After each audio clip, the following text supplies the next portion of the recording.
Like I told y'all before, excuse me. Like I told y'all before, I used to walk from 20th Street to 46th Street, right?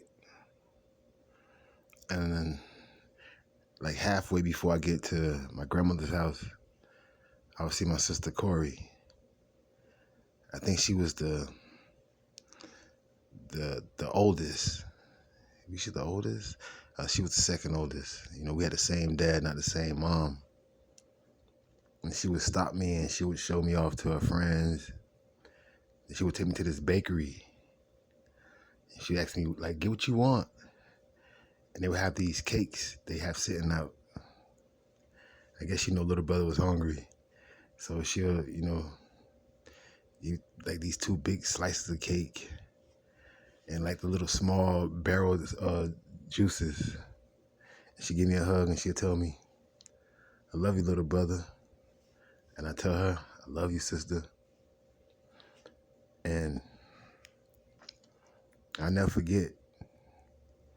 One day I was called to the office. My mother was signing me out of class. And you could see that she was crying. I think I was in like first grade or second grade, one of those grades. It wasn't past third grade, but she signed us out, and we rode the bus, and when we rode the bus and we got off the bus at that time, we walked these 2 blocks down our street, and the closer we got to the street, she started crying. And like I said, my father not being there, I never used to ask nothing. I just was quiet. And the closer we got to our apartment, we was in a duplex, and my cousins, they stayed in the front part. My auntie Gloria and my 2 cousins, Javon and Shanquita, they was looking out the window, and it was pointing. I was like, what they pointing at? And I seen all our furniture, my clothes. By me being a little kid, I was worried about where my toys was. And the closer we walked up on to our stuff that was sitting outside, I seen a lot of my favorite toys was gone. Like the kids in the neighborhood, somebody. Matter of fact, I don't even think the kids in the neighborhood did it because it was still school. And I seen a lot of my clothes and toys and shoes was gone. So somebody took their time out and took what they wanted, and they left what they didn't want there. And I remember my mother just packing what she needed. And I didn't ask any questions, but I was crying as well. Like, wow, man. Like, why all our stuff outside, and why our furniture was outside? I guess it's the first time we ever got evicted. My mother worked it hard, man. She worked it real hard. And so we had to live with my grandmother. My grandmother used to always be sewing like wedding gowns and choir robes, and she was always like just sewing on the sewing machine. Every time I seen her, she would be sewing on the sewing machine. I guess she seen how sad I was too. So I never forget my mother. She had to lay on this fold-out bed in my grandmother's living room, and I had to lay on the floor. And I would wake up in the middle of the night. These roaches was just running across me and biting on me. But I never asked my mother why, because my father was in there and I didn't want to put more stress onto her. So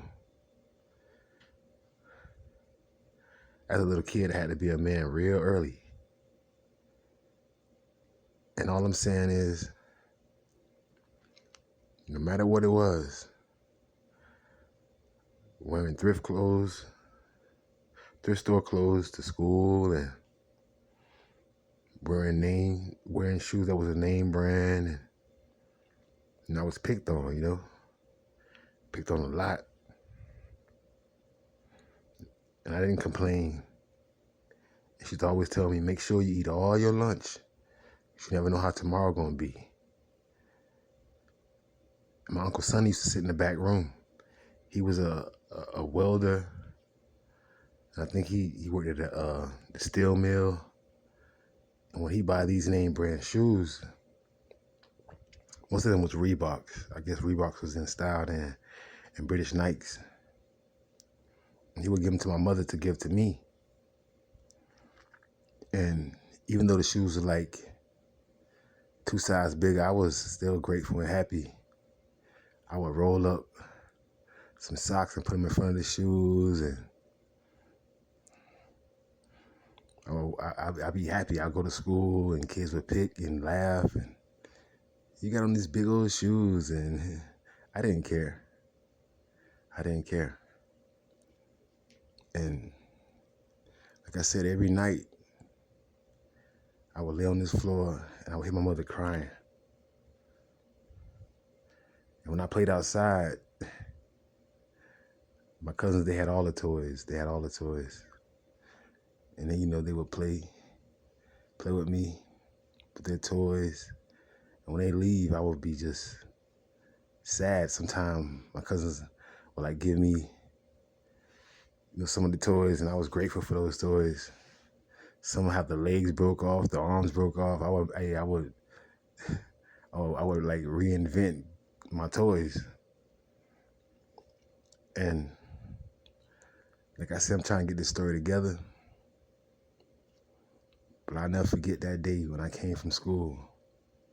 My mother tied me out, and I seen everything that we own outside the place I called home. And I'm just telling you, always care about how your kids feel. Ask them questions. Sit down and talk to them. My mother was my superhero. I used to stand at the gate sometime and at my grandmother's house and just wait to see my dad walk by. Sometimes he would stop, sometimes he wouldn't. And he would like, oh, well, I'm gonna take you to Disney World, and we're gonna go here, we go there. And I used to wait at the gate, just wait to see my father. And my mother was like, man, you don't understand, your father, he gonna have time for you, because my father was married, and like I said, I was the baby boy of 5 older brothers and 4 sisters.